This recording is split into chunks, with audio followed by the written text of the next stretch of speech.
Indian classical music art form is passed from one generation to another through this beautiful concept of Guru Shishya Parampara. Now comes the term, the usage of this word called Gharana. Gharana is basically linking of musicians between generations or across generations based on their lineage or based on the musical style that each musician adheres to. So it basically works like this. I learn from my guru and my guru has learnt from his guru. So there is a kind of link that is passed from my grand guru to my guru and then onwards to me. So when a chain of musicians follow one particular style or kind of music, aesthetically they are similar. So when a set of musicians follow a particular pathway or a style of music, then those musicians are said to belong to that particular gharana or style. It's largely a myth or a misconception that Gharana refers to lineage of family members. Definitely not essentially, because of course, yes, music does run in certain families and you see that they are like the 6th generation or 7th generation of musicians in the family practicing that art form, which is true, yes, but it is not limited exclusively to the family.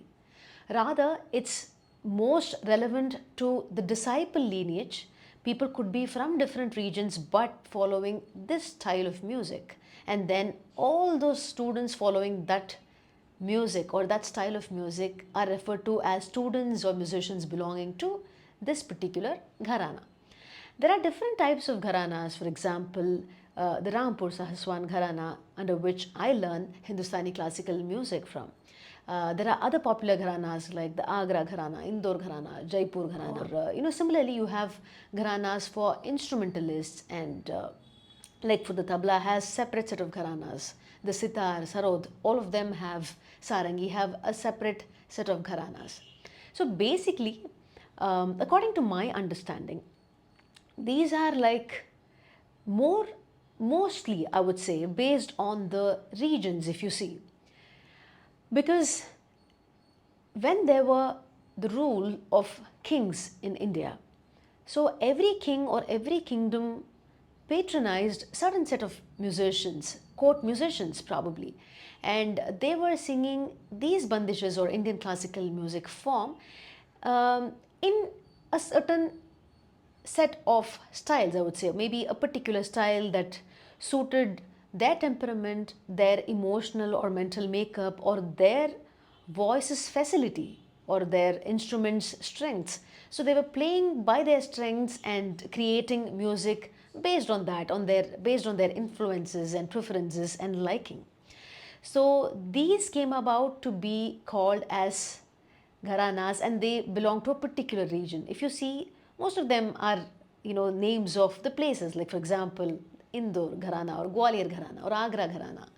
So these belong to those regions, and musicians belonging to those regions practiced this style of music.